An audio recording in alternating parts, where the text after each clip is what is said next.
Assalamualaikum warahmatullahi wabarakatuh. Saya Aizah Nulaili binti Hanif akan membuat pengucapan awam bagi pentaksiran berterusan tugasan 4, tugasan 3 bagi keterampilan berbahasa. Pada hari ini, saya akan menerangkan tentang beberapa isu dan juga beberapa halangan dalam komunikasi keterampilan berbahasa. Yang pertama, saya akan mengulas tentang isu media sosial dalam keterampilan berbahasa. Yang kedua, saya akan menerangkan tentang halangan komunikasi yang terdapat dalam keterampilan berbahasa di dalam bidang media sosial. Seperti yang diketahui oleh umum, media sosial merupakan salah satu platform yang sering dan juga lazim digunakan oleh masyarakat zaman sekarang, di mana ianya merupakan salah satu daripada kemudahan yang disediakan mengikut arus teknologi bagi memudahkan urusan sosial masyarakat zaman kini. Media sosial dapat dirujuk sebagai sejenis media yang digunakan secara talian dengan membolehkan para pengguna mudah untuk berinteraksi, berkomunikasi dan berkongsi isu meliputi blog, dunia virtual dan banyak lagi rangkaian sosial yang lain. Bercakap tentang isu yang lazim berlaku di dalam media sosial, kita dapat mengetahui bahawa masyarakat terutamanya dalam kalangan orang muda banyak menggunakan platform media sosial sebagai salah satu daripada platform untuk mereka berinteraksi antara satu sama lain. Namun hakikatnya, terdapat pelbagai jenis isu yang telah timbul oleh pengguna-pengguna media sosial ini, terutamanya masalah bahasa rojak, bahasa penggunaan yang kasar dan juga penggunaan dialek-dialek yang akan mengelirukan dan tidak menggunakan bahasa Melayu standard yang sepatutnya. Oleh itu, kita akan melihat dan menerusi beberapa isu yang terdapat di dalam media sosial bagi mengekalkan keterampilan berbahasa yang betul. Jadi yang pertama, terdapat isu bahasa rojak dan yang kedua, isu penggunaan bahasa kasar dan yang ketiga, penggunaan dialek. Jadi kita akan menelusuri setiap satu daripada isu ini. Jadi kita lihat kepada isu yang pertama, iaitu isu bahasa rojak. Isu bahasa rojak dapat dirujuk sebagai sejenis percakapan yang mencampurkan pelbagai bahasa dalam sesuatu perbualan yang sama, iaitu mungkin mereka mencampurkan bahasa Melayu dan juga bahasa Inggeris dalam satu percakapan dan perbualan. Ini akan menyebabkan berlaku keselisihan pemahaman bahasa dan juga pencampuran kata-kata yang dapat memberikan kesan kepada makna ataupun definisi sesuatu perbualan yang ingin disampaikan. Dan bahasa rojak ini juga merupakan salah satu perbualan dan juga interaksi yang mempunyai elemen pencampuran kod dan juga kerancuan bahasa di dalamnya. Komunikasi yang melibatkan bahasa rojak di dalam komunikasi ataupun interaksi mereka akan menyebabkan komunikasi tersebut tidak efektif ataupun kurang jelas dan sukar untuk menyampaikan pesanan yang sepatutnya disampaikan. Jika kita lihat kepada contoh yang telah diterterakan di dalam slide tersebut, terdapat dua contoh perkataan yang melibatkan bahasa rojak. Yang pertama, kau memang terror lah. Terror itu merujuk kepada perkataan hebat dalam bahasa Melayu. Namun ia dicampurkan dengan perkataan terror iaitu bahasa Inggeris yang menyebabkan berlakunya bahasa rojak ataupun pencampuran bahasa di dalam satu perkataan ataupun satu ayat ini. Yang kedua, kita lihat mesti boleh kau tim punya. Kau tim di sini merujuk kepada bahasa Melayunya iaitu bertolak ansur ataupun perkataan ini juga sepatutnya diganti dengan perkataan yang seharusnya dalam bahasa Melayu iaitu bertolak ansur ataupun apa-apa sahaja yang membawa maksud yang sama. Oleh itu, masyarakat terutamanya dalam kalangan orang muda tidak boleh menggunakan bahasa rojak sekerapnya dalam perbualan mereka kerana ini akan menyebabkan berlakunya penggunaan bahasa Melayu yang tidak efektif dalam percakapan ataupun interaksi seseorang dalam suatu masa. Bergerak kepada isu kedua yang terdapat di dalam isu media sosial, iaitu isu penggunaan bahasa kasar. Isu penggunaan bahasa kasar ini telah lama berlaku di dalam kalangan pengguna media sosial ataupun pengguna alam maya. Jadi, apakah itu penggunaan bahasa kasar? Penggunaan bahasa kasar sebenarnya ialah ucapan dalam perbualan dan pertuturan yang mempunyai unsur-unsur bahasa negatif ataupun bahasa-bahasa yang buruk. Bahasa negatif yang dirujuk dalam penggunaan bahasa kasar ini termasuklah kata-kata kesat, cercaan ataupun makian yang melibatkan elemen-elemen ataupun unsur-unsur yang tidak membawa kepada kebaikan. Pengguna ataupun pengguna media sosial, terutamanya dalam kalangan orang muda maupun orang berusia yang menggunakan bahasa-bahasa yang tidak sepatutnya, iaitu bahasa kasar di dalam penggunaan media sosial sewaktu mereka berinteraksi, dapat merosakkan imej diri mereka, keluarga dan juga masyarakat, kerana kita orang Melayu terutamanya dikenali dengan sopan santun dan juga budi bahasa yang amat baik dan juga cemerlang dan terbilang dan mampu disanjungi ramai. Oleh itu, sekiranya seseorang itu menggunakan ataupun mengaplikasikan penggunaan bahasa-bahasa kasar di dalam percakapan ataupun perbualan mereka, ini akan merosakkan imej kita sebagai rakyat Malaysia, terutamanya orang Melayu yang dikenali dengan kaya budi bahasa dan budi pekertinya.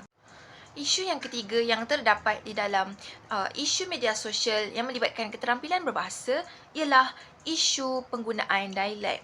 Jadi sekiranya diketahui oleh umum, penggunaan dialek ini di dalam Malaysia, ianya banyak ataupun lazim digunakan oleh rakyat-rakyat negeri Pantai Timur, negeri-negeri utara seperti Kedah, Perlis, Perak, Pahang, Terengganu dan juga Kelantan. Jadi mereka ini menggunakan dialek-dialek bahasa Melayu yang lain ataupun tidak sama dengan bahasa Melayu standard yang sewajarnya.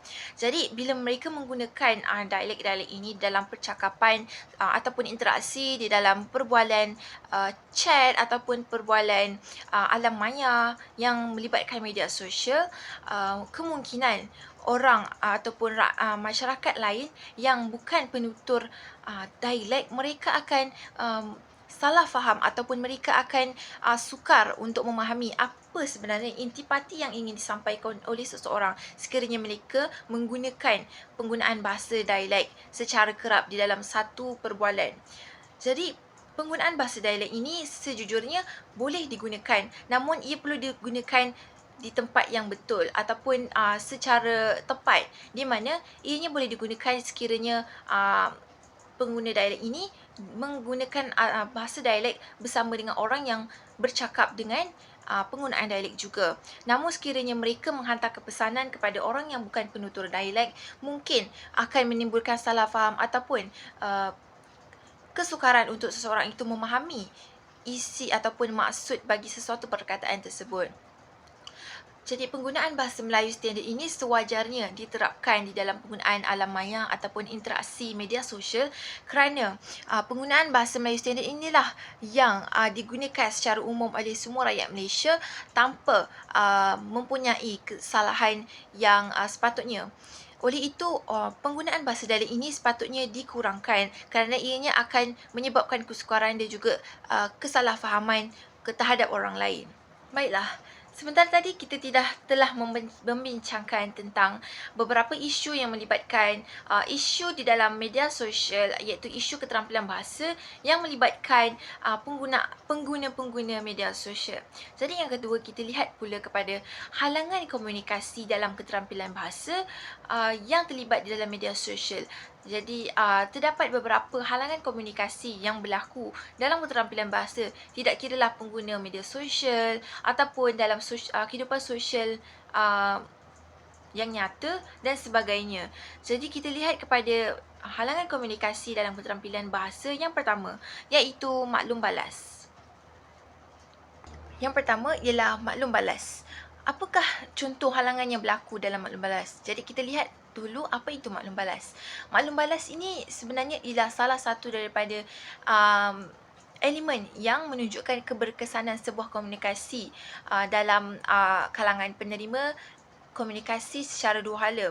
Jadi yang pertama, kita lihat maklum balas ini, maklum balas yang efektif sebenarnya yang sebetulnya ialah apabila kedua-dua pihak yang berinteraksi mendapat dan juga menerima dan mampu untuk menyampaikan sesuatu mesej secara efektif dan tepat. Namun sekiranya maklum balas yang kurang baik ataupun maklum balas yang buruk, ia menyebabkan berlakunya penyampaian yang tidak efektif ataupun tidak berlaku penyampaian secara dua hala di antara dua pihak. Jadi kita lihat apa contoh maklum balas yang tidak efektif yang berlaku dalam kalangan masyarakat yang menggunakan media sosial. Jadi kita lihat media sosial sebenarnya merupakan salah satu platform media sosial yang digunakan bagi interaksi secara tepat ataupun secara cepat di antara dua pihak. Namun sekiranya berlakunya maklum balas yang tidak efektif, ianya berlaku apabila terdapat gangguan seperti gangguan internet ataupun gangguan rangkaian dalam berinteraksi.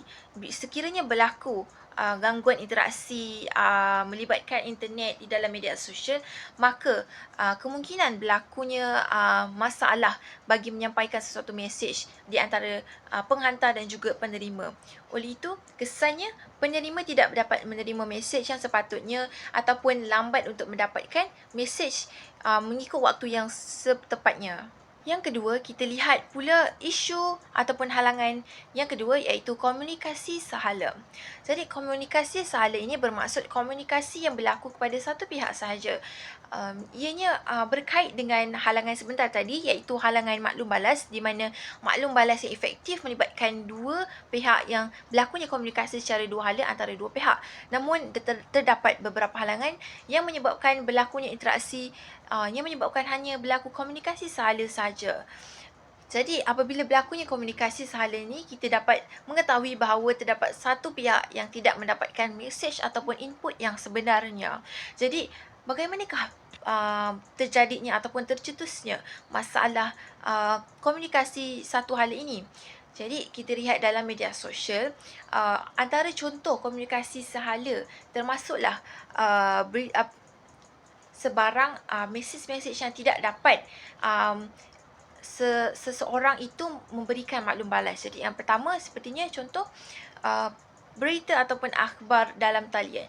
Jadi apabila seseorang pengguna internet itu menggunakan ataupun mengunjungi laman sesawang yang memaparkan berita-berita dalam talian, mereka hanya dapat melihat sahaja berita tersebut tanpa mampu untuk memberikan maklum balas ataupun respon terhadap berita itu. Kecuali sekiranya berita itu disebarkan di dalam ruang bualan ataupun ruang chat di dalam media sosial. Jadi apabila berlakunya komunikasi secara satu hala ini, ia menyebabkan seseorang pengguna media sosial itu tidak dapat memberikan maklum balas ataupun pandangan mereka terhadap sesuatu isu ataupun sesuatu perkara itu. Bagi halangan yang ketiga yang terdapat di dalam isu halangan komunikasi dalam keterampilan berbahasa ini ialah gangguan saraf. Jadi apa itu gangguan saraf? Jadi melihat kepada perkataan gangguan saraf ini, kita tahu bahawa saraf melibatkan sistem-sistem yang terdapat di dalam badan kita yang melibatkan saraf-saraf yang berfungsi sebagai sistem penghubung yang sangat kompleks bagi mengirim dan menghantar mesej kepada otak kita. Jadi apabila berlakunya gangguan saraf ataupun gangguan-gangguan fizikal dalam kesihatan ataupun dalam tubuh badan seseorang, ianya akan menyebabkan berlakunya perbualan ataupun komunikasi yang tidak efektif dan komunikasi yang tidak efisien. Jadi apa contohnya gangguan saraf yang melibatkan gangguan saraf ini? Apakah contohnya? Ialah yang pertama ialah organ saraf seperti telinga, otak, mata dan sebagainya. Jadi sekiranya berlaku gangguan saraf di antara beberapa elemen sebentar tadi, ianya akan menyebabkan berlaku permasalahan dalam berinteraksi ataupun komunikasi dan mereka akan berkomunikasi secara tidak normal kerana berlakunya gangguan saraf dalam beberapa elemen tersebut. Jadi apakah contoh implikasi-implikasi ataupun kesan daripada halangan gangguan saraf ini dalam media sosial atau keterampilan berbahasa di dalam media sosial? Jadi kita lihat contoh yang pertama iaitu sekiranya seseorang itu mempunyai masalah dalam gangguan saraf seperti mata iaitu mereka buta, Ianya akan menyebabkan mereka sukar untuk mendapatkan berita ataupun mendapatkan informasi daripada dalam talian. Hal ini kerana sekiranya kita lihat kepada media-media yang disediakan di dalam media sosial, kebanyakannya merupakan dalam bentuk visual dan juga video, di mana orang yang tidak mempunyai penglihatan ataupun mempunyai masalah cacat penglihatan, mereka akan sukar untuk melihat media-media visual itu kerana mereka tidak mempunyai kemampuan dalam melihat sesuatu perkara. Jadi apabila berlakunya isu ini, ia akan menyebabkan berlakunya kekurangan ataupun permasalahan bagi seseorang untuk mendapatkan informasi ataupun mesej-mesej yang sepatutnya mereka dapati. Jadi apabila berlakunya implikasi seperti ini, ianya akan menyebabkan berlaku halangan yang besar dalam keterampilan berbahasa di dalam platform media sosial. Jadi kita lihat pula kepada halangan komunikasi dalam keterampilan bahasa yang seterusnya, iaitu masalah penyampaian menerusi saluran kedua. Jadi dalam proses penyampaian maklumat, krisis ataupun masalah yang berlaku dalam penyampaian maklumat tidak sahih ini sering berlaku dengan mudah kerana media sosial ini berpotensi untuk memudahkan proses-proses penyampaian maklumat yang salah ini berlaku. Jadi apabila berlakunya penyampaian maklumat yang tidak sahih, ianya akan menyebabkan berlaku kesalahfahaman dan juga permasalahan yang berikutnya. Jadi apakah sebenarnya faktor yang menyebabkan penyampaian tidak sahih ini berlaku? Jadi faktor utama yang akan dibincangkan ialah penyampaian menerusi saluran kedua. Jadi maklumat yang disampaikan oleh pihak kedua ataupun saluran kedua ini akan berpotensi untuk menyebabkan maklumat itu disebarkan kurang tepat kerana ianya tidak datang menerusi saluran utama yang sepatutnya. Malah ianya disampaikan oleh saluran yang kedua ataupun saluran yang kurang tepat kerana ianya tidak sahih ataupun bukan sumber utama yang diingini. Apabila berlakunya penyampaian menerusi saluran kedua ini, ianya hanya akan menyebabkan berlakunya penyampaian ataupun penyebaran maklumat-maklumat yang kurang tepat dan juga memberikan masalah yang besar kepada seseorang pengguna media sosial kerana mereka akan berpotensi untuk menyebarkan informasi ataupun maklumat-maklumat yang tidak tepat kepada khalayak ramai. Oleh itu, setiap pengguna media sosial ini seharusnya menyedari ataupun mengambil langkah lebih waspada sebelum menyampaikan sesuatu maklumat dan pastikan setiap maklumat yang didapati itu ialah menerusi saluran utama dan juga bukan menerusi saluran kedua yang tidak sahih. Baiklah, kita hampir kepada penerangan yang hujungnya. Jadi kita lihat pula kepada halangan komunikasi yang seterusnya, iaitu gangguan emosi. Jadi dalam penggunaan media sosial ini terdapat beberapa bukti-bukti ataupun beberapa contoh yang dapat kita lihat pada zaman kini. Terdapat beberapa pengguna media sosial sendiri yang menggunakan kata-kata yang tidak sewajarnya dan juga melibatkan emosi dan dipaparkan kepada khalayak ramai dan juga ianya menyebabkan berlaku sesuatu maklumat sensasi dan juga kontroversi di antara masyarakat-masyarakat terutamanya di dalam Malaysia. Jadi kita lihat apakah contoh gangguan emosi yang berlaku di dalam kalangan pengguna media sosial. Jadi gangguan emosi ini melibatkan emosi seperti marah, sedih, kecewa, tertekan dan sebagainya. Jadi apabila mereka mempunyai masalah-masalah emosi seperti ini, mereka sesetengah masyarakat mereka cenderung menggunakan platform media sosial untuk meluahkan segala perkara yang menyebabkan mereka sedih, marah ataupun dan sebagainya. Namun hakikatnya terdapat beberapa pengguna media sosial ini yang melibatkan gangguan emosi mereka yang sehingga sanggup melontarkan perkataan-perkataan yang tidak sepatutnya ataupun penggunaan-penggunaan bahasa yang berbentuk seperti perlian, makian dan juga yang akan menimbulkan rasa amarah kepada orang lain. Jadi kita lihat pula halangan komunikasi dalam keterampilan bahasa yang terakhir, iaitu gangguan luaran. Apa itu gangguan luaran yang terdapat di dalam isu keterampilan bahasa dalam media sosial ini.